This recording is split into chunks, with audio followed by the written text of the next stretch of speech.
Jain students. In the previous chapter, we have studied that there was a king called Hobu. So he was worried about that his feet was then that his feet were totally get dirty with the dust. Okay. So once he called his ministers Gobu Rai, and he had asked him to solve the problem. उसने क्या बोला, उसने उन लोगों से बोला कि तुम लोगों को सिर्फ़ और सिर्फ अपनी सैलरी से मतलब होता है, और किंगडम में क्या भी प्रॉब्लम है that you don't have any bother, तुम लोगों को उसका कोई बॉदर नहीं है. And he could not sleep, the king could not sleep because the feet was getting dirty. So he asked his ministers to find out the solution of anyhow.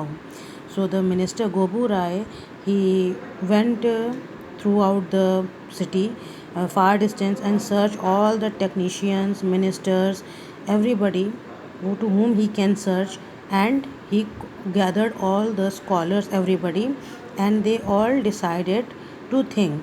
So once they said that if we will remove the dust, then how can we grow the crop? So the king said that he only want the solution, nothing else. So that was the previous story. So now we will study and further कि आगे क्या होता है, कि उसमें वो क्या करते हैं. So what happened? So they thought, so all the scholars and all, everybody gathered and they collected and they started thinking कि what could be the thing which we can do. Okay, so they thought some more, and then they made a purchase of 17,50,000 room. What does this 17,50,000 room means? मतलब what, why does the author written like this? So what do? They have purchased, they have thought, उन्होंने बहुत सोचा और सोचा what should they do, और वो क्या कर सकते हैं. Then they purchase 17,50,000 room. 17,50,000 room. Yeah, here it shows that the how much, या how many क्वांटिटी, कितनी ज़्यादा क्वांटिटी में ब्रूम्स आई और कितनी मनी और कितना कुछ इसमें वेस्ट किया गया. So this much amount of this much broom has been purchase. Workers व समॉन्ट, वर्कर्स, ऑल द वर्कर्स, इतने वर्कर्स जो हैं, so all the people, money, people, सब इंक्लूड हुए इस प्रॉब्लम को सॉल्व करने में, और उनको वो ऑर्डर दिया गया. Now what they have to do, the dusting of the kingdom commenced means began. So जो डस्टिंग थी, they have decided to clean the dust of the kingdom. पूरे किंगडम का डस्ट उन्होंने डिसाइड किया कि वो पूरे किंगडम के डस्ट को क्लीन करेंगे. सो ब्रूम्स खरीदे गए. ब्रूम्स मीन झाड़ू लगाया गया कि वो पूरे उसमें वो they will start doing the dusting. वो डस्टिंग उन्होंने स्टार्ट किया. The dust covered the king's face and chest. When we do the brooming, जब हम ब्रूम करते हैं तो जो धूल होती है वो क्या होने लगती है, वो उड़ने लगती है ना. सो इन दिस वे एवरीबडी, चारों तरफ लोग क्या कर रहे हैं, डस्टिंग कर रहे हैं, झाड़ू लगा रहे हैं. तो चारों ओर से डस्ट क्या होने लगी, अभी तक तो फीट में लगती थी, अब वो चारों ओर से डस्ट जो है उड़ने लग गई. और जो डस्टिंग होने लगी, अब उसकी वजह से जो डस्ट थी वो किंग के फेस, चेस्ट और सब जगह पे मतलब उसमें आने लगी. Obviously when dust will erase, जब वो उड़ेगी रेज, तो वो क्या होगा, मतलब वो फेस, चेस्ट, सब जगह it will make a problem, सांस लेने में तकलीफ होने लगेगी. Okay, no one could open their eyes because of the dust, no one could see the sun, people coughed and choked, the kingdom और was almost buried under the dust.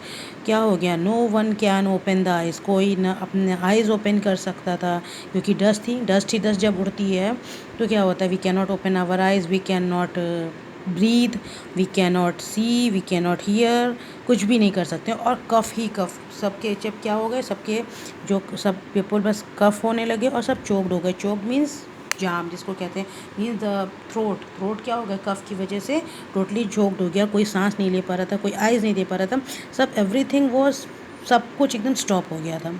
जो kingdom था, वो जो पूरा राज्य था, वो डस्ट के अंदर एकदम दब गया था. पूरा डस्ट ही डस्ट स्टार्ट हो गई थी. तो वो तो एक नया सोल्यूशन, ये तो एक बहुत बड़ा प्रॉब्लम स्टार्ट हो गया. सोल्यूशन देने के बजाय एक बड़ा प्रॉब्लम स्टार्ट हो गया. The king said, you were suppose to get rid of the dust, not fill the world with it.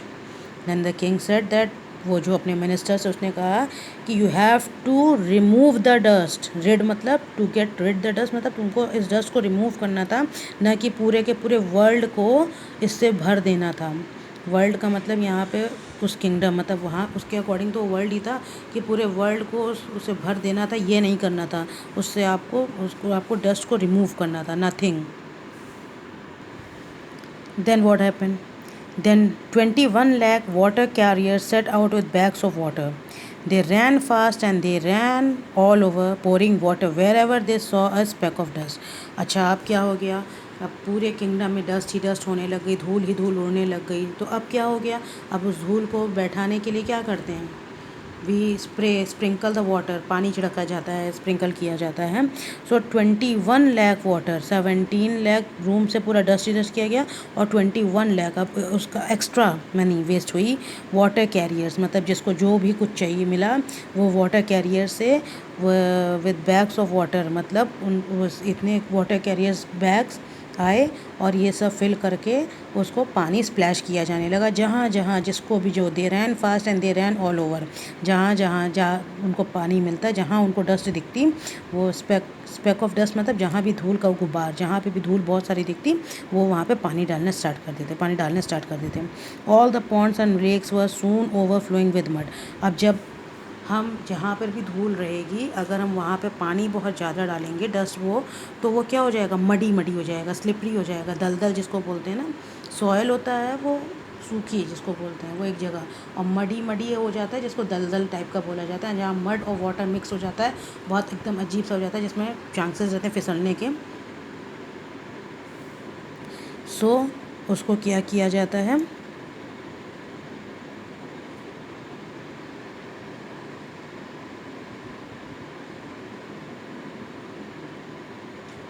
So there were muddy mud. No boat could move on the river.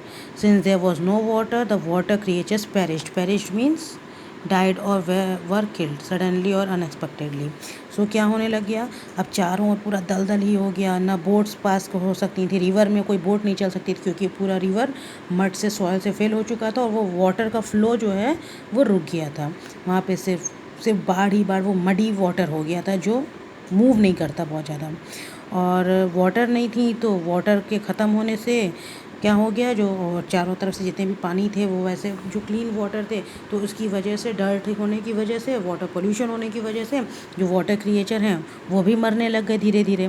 The land creatures tried their hand eight swimming, they could hardly walk और run on the mud. और जो land creatures थे जिनको swimming आती थी, वो अपने swimming के थ्रू अपने आप को बचाने की कोशिश कर रहे थे कि so that they can save them self. और नहीं तो ना तो वो वॉक कर सकते थे, ना रन कर सकते थे मड में, ना वो मूव कर सकते थे, कुछ भी नहीं कर सकते थे। वाटर क्रिएचर वाटर पोल्यूशन की वजह से मर रहे थे, और लैंड क्रिएचर उसमें इतना वाटर हो गया था कि वो जो है वो खाली वो मूव ही नहीं कर पा रहे थे, चारों तरफ dust he dust and all हो गया था। नो बाजार could be set up, so trading stopped. बाज़ार क्या थे? स्टॉप्ड हो गए। इतने वो फ्लड में कहाँ से बाज़ार होगा? तो ट्रेडिंग स्टॉप्ड हो गई। ट्रेडिंग नहीं रहेगा, बिजनेस नहीं रहेगा, तो लोगों के पास मनी नहीं रहेगी। All the king subjects sneezed and coughed and sniffed and suffered. अब ठंड की वजह से ड्यू टू द वाटर सबको क्या होने लगे? They all get curved and cold. Sneeze हो गए, सबको जुकाम हो गया, कव्ड हो गया, स्निफ्ड छींक आने लग गई, फीवर हो गया, बीमार हो गया, और सबके सब सफ़र करने लग गए। पहले धूल से प्रॉब्लम थी, अब वाटर ही वाटर हो गया। The king said, "What a lot of fools! They got rid of the dust only to replace it with mud." Then he said, how many fools, मतलब किस तरीके के बेवकूफ़, what a lot of fools, कैसे fools मैंने अपने पास रख रहे हैं। They got rid of the dust only to replace it with mud.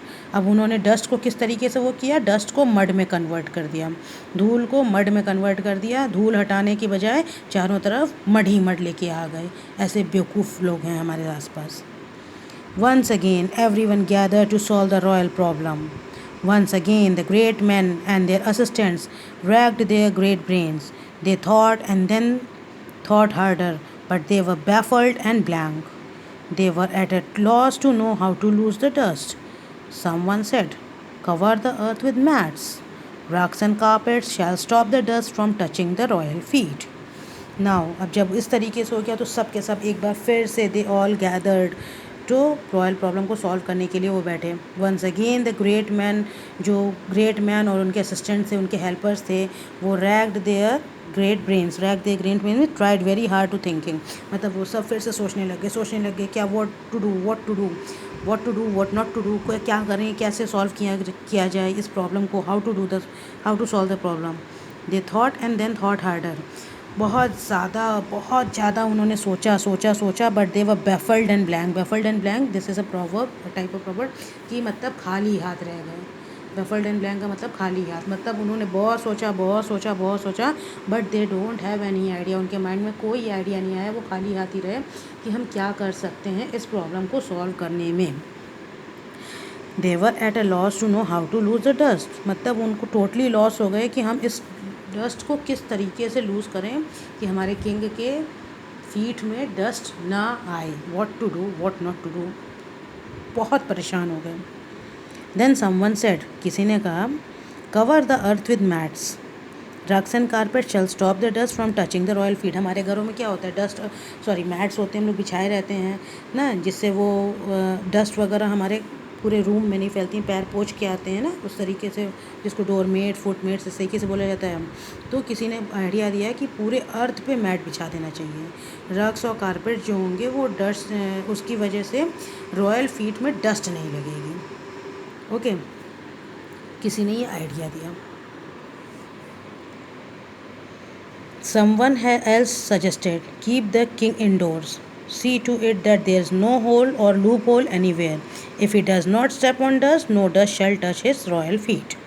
Okay, then किसी ने आइडिया दिया कि let the king should be indoor, king जो है दिन भर घर में ही रहे, उसको घर में ही रख दिया जाए, और वहाँ पे ना तो कोई होल रहे और ना लूप होल रहे। What is the meaning of loop hole? और नैरो एस्केप रूट, मतलब नैरो एस्केप, नैरो मीन्स पतला, जहाँ से कोई चीज़ बाहर जा सकती है, आ सकती है, तो ना तो कोई होल रहे ना कोई लूप होल रहे, ऐसा कुछ भी नहीं रहे वहाँ पे, और जिससे कि अगर डस्ट, जब डस्ट अंदर आएगी नहीं, किंग बाहर पैर रखेंगे नहीं, तो उनके रॉयल फीट को डस्ट नहीं लगेगी।